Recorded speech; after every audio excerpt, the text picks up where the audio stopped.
Welcome to சாராஸ் kitchen. இந்த வீடியோவில் last வீக்கில் வந்து என்னோட சில நாட்களை தான் உங்களோட ஷேர் பண்ணியிருப்பேன்.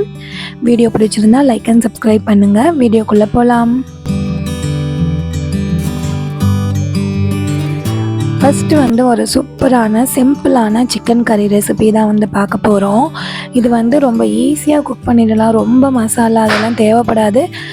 இந்த கிரேவி வந்து ரொம்ப டேஸ்ட்டாக சூப்பராக இருக்கும். ஆனால் சிம்பிளாக செஞ்சிடலாம்.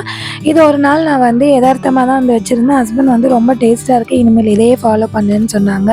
அந்த ரெசிபி தான் ஷேர் பண்ணலான்னு வந்து ஷேர் பண்ணியிருக்கேன்.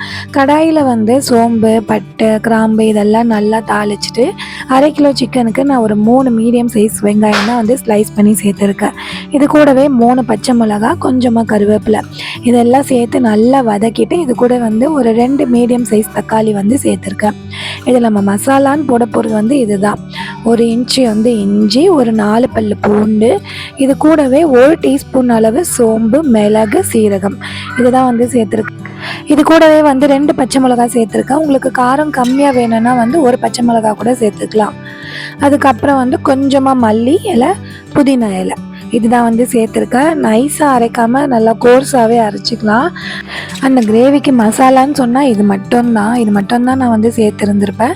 இந்த மாதிரி நல்லா கோர்ஸாக அரைச்சிட்டு கிரேவியில் சேர்த்து நல்லா வதக்கிக்கலாம். ஒன்றோட ஒன்று நல்லா மிக்ஸ் ஆகிற அளவுக்கு வதக்கினா போதும். ஃபைனலாக வந்து நல்லா சுத்தம் பண்ணி வச்சுருக்க கோழிக்கறியும் சேர்த்து நல்லா வதக்கிட்டு தேவையான அளவு உப்பு வந்து இப்போ சேர்த்துக்கலாம். வெங்காயம் வதக்கும் போது நான் கொஞ்சம் உப்பு சேர்த்துருந்தேன். இப்போ வந்து கறி சேர்த்துட்டு இதுக்கு தேவையான அளவு உப்பு சேர்த்துட்டு நல்லா வதக்கி விட்டுக்கலாம்.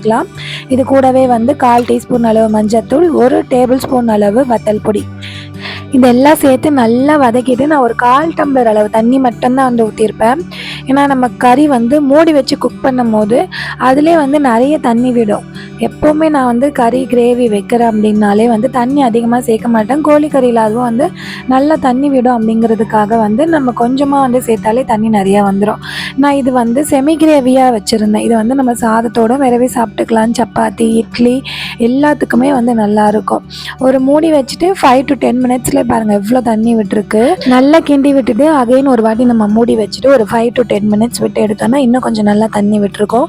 எண்ணெய்லாம் பிரிஞ்சு வந்திருக்கும். இந்த ஸ்டேஜில் வந்து கொஞ்சமாக வந்து கஸ்தூரி மேத்தி சேர்த்துட்டு கொத்தமல்லி இலை சேர்த்துட்டு இறக்கிட்டேன். இந்த கிரேவி ப்ரிப்பேர் பண்ண மொத்தமாகவே நம்மளுக்கு ஒரு 30 மினிட்ஸ் தான் ஆகும். ரொம்ப யம்மியான சிம்பிளான ஜூஸியான சிக்கன் கிரேவி வந்து ரெடி ஆகிடுச்சு. இதை வந்து பிகினர்ஸ் அப்புறம் வந்து பேச்சுலர்ஸ் யார் வேணுனாலும் ஈஸியாக வந்து குக் பண்ணிடலாம். ட்ரை பண்ணி பாருங்கள்.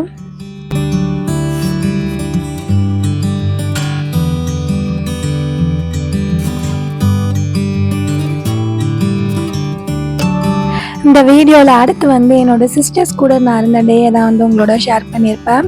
இது வந்து சிஸ்டர்ஸ்லாம் வந்து எங்கள் வீட்டுக்கு வந்திருந்தாங்க. சிஸ்டர்ஸ்ன்னு நான் வாய் நிறையா சொல்கிறேன். இவங்க ஓன் சிஸ்டர்ஸ் இல்லை, என்னோடய பெரியம்மா பசங்க தான். என் கூட பிறந்ததுன்னு பார்த்தா எனக்கு ஒரே ஒரு அண்ணன் மட்டும்தான். அவனுமே வந்து சின்ன வயசுலேருந்து நானும் அண்ணனும் வந்து ஒன்றாவே இல்லை. நான் வீட்லேயும் அண்ணன் ஹாஸ்டல்லையும் அப்படி தான் வந்து இருந்தேன். ஆனால் எங்கள் 3 பேருக்குள்ள பாண்டிங் வந்து சின்ன வயசுலேருந்தே இருக்குது. லீவுக்கு நான் போகிறது, அவங்க வர்றது, அந்த மாதிரி தான் வந்து சின்ன வயசுலேருந்தே ஒன்றா ட்ராவல் பண்ணிகிட்ருக்கோம். இப்போ மேரேஜ் ஆகி தனித்தனி குடும்பமாக செட்டில் ஆனாலும் காட்ஸ் கிரேஸ் வந்து பக்கத்தில் தான் இருக்கும். அதனால் என்ன நல்லது அப்படின்னாலுமே 3 பேரும் உடனே சேர்ந்துருவோம். இவங்கெல்லாம் வீட்டுக்கு வந்திருந்த அன்றைக்கி பிரியாணி தான் வந்து குக் பண்ணியிருந்தேன். பிரியாணி, சிக்கன் 65, மட்டன் சுக்கா, எக் இதுதான் வந்து வச்சுருந்தேன். பிரியாணி வந்து அன்றைக்கி நான் வந்து ரெகுலராக பண்ணுற மாதிரி இல்லை. ஹஸ்பண்ட் வந்து கரெக்டாக சொல்லிட்டாங்க, நீ எப்போவும் பண்ணுற மாதிரி இல்லை அப்படின்னு. எனக்குமே வந்து சாட்டிஸ்ஃபைடே இல்லை. ஆனால் என்னோடய சிஸ்டர்ஸ் வந்து பிரியாணி ஆஹா ஓஹோன்னு ஒரே புகழ்ந்து தள்ளிட்டாங்க.